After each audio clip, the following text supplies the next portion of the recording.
vídeo abordará o método de extração de DNA, que é uma etapa necessária para que se possa analisar genes num laboratório de biologia molecular. O DNA é a molécula biológica responsável pela transmissão dos caracteres hereditários e está presente em praticamente todas as células dos organismos.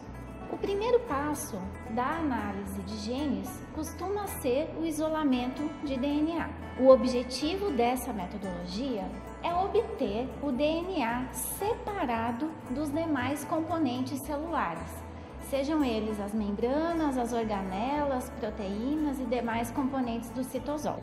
O tema desse vídeo, especificamente, é a extração de DNA de leucócitos do sangue humano. Para executar esse procedimento, o sangue precisa ser coletado na presença de um agente anticoagulante.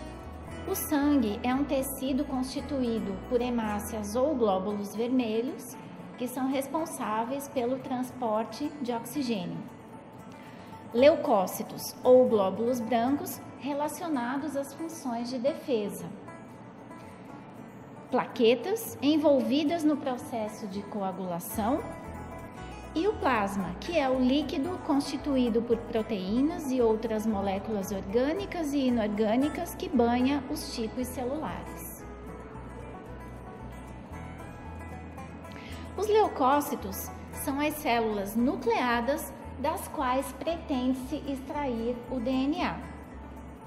No entanto, as hemácias, embora não apresentem núcleo, são mais abundantes no sangue e apresentam cor avermelhada, devido à presença da proteína hemoglobina, que é responsável pelo transporte de oxigênio. Durante o processo de extração, é muito importante remover as hemácias, evitando a presença da hemoglobina contaminando o DNA, porque ela contém íons ferro, e esse ferro pode atrapalhar as análises subsequentes que serão realizadas.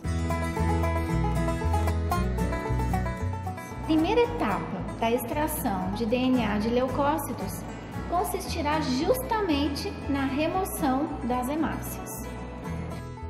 Transfere-se o sangue coletado para um tubo apropriado e adiciona-se uma solução capaz de provocar uma lise seletiva somente das hemácias, preservando os leucócitos íntegros.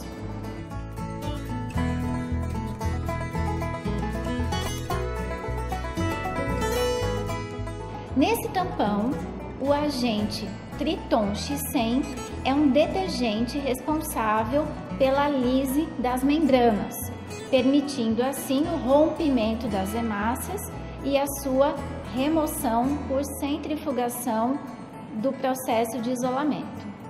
Após homogeneizar a solução por inversão do tubo e constatar a lise pela transparência da solução, centrifuga-se. O sobrenadante contém os restos de hemácia que poderão ser desprezados. E o resíduo no fundo do tubo são os leucócitos íntegros, dos quais pretende-se isolar o DNA.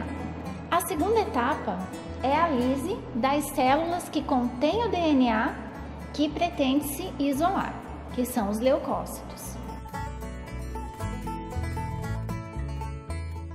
Então, nessa segunda etapa, utiliza-se um tampão responsável pela lise dos leucócitos, expondo assim o DNA que estava até então dentro das células. Para ressuspender o precipitado, adiciona-se o tampão de lise 2 e agita-se vigorosamente em equipamento específico para esse fim por pelo menos 10 segundos à temperatura ambiente. Esse processo permitirá que todas as células entrem em contato com o tampão, tornando a lise mais eficiente. Como o tampão contém uma enzima responsável pela degradação das proteínas presentes, que aqui nesse contexto são contaminantes do DNA, a mistura permanecerá em repouso por algumas horas a 55 graus, que é a temperatura ótima da proteinase K, a protease responsável pela digestão das proteínas e consequente limpeza do DNA. O EDTA, presente nesse e em todas as outras soluções que serão utilizadas durante o processo de extração, é necessário porque ele quela íons divalentes, que são cofatores essenciais para enzimas que são envolvidas na degradação do DNA, algo que não se deseja no processo de extração. Após a incubação com proteinase K, retira-se os tubos do banho-maria e transfere-se o sobrenadante contendo o DNA livre para um tubo limpo. A essa mistura adiciona-se o sal acetato de amônio em solução saturada, sempre na presença do EDTA, com o objetivo de precipitar as proteínas.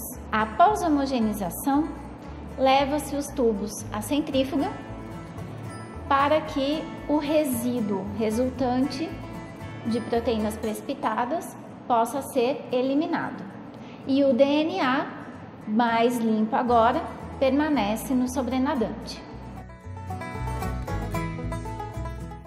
A etapa 4 consiste na precipitação das moléculas de DNA que estão até agora dissolvidas na solução. O sobrenadante contendo o DNA é novamente removido para tubo limpo, ao qual adiciona-se o álcool isopropanol, que tem como função precipitar o DNA, porque nesse álcool a solubilidade da dupla fita do DNA é reduzida. O tubo é invertido algumas vezes e vai se percebendo a formação de precipitados de DNA como se fossem fibras de algodão.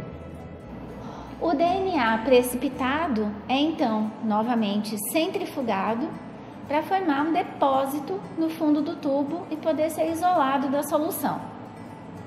Despreza-se o sobrenadante e ele é lavado com etanol 70, que tem por objetivo facilitar a dissolução no tampão final de dissolução. O álcool 70, depois da centrifugação, é removido do tubo e o DNA é colocado à temperatura ambiente para secar. Sobre ele é adicionado o tampão tris-EDTA para ressuspensão e o DNA, dessa forma, pode ser armazenado por meses e até anos em freezer -20.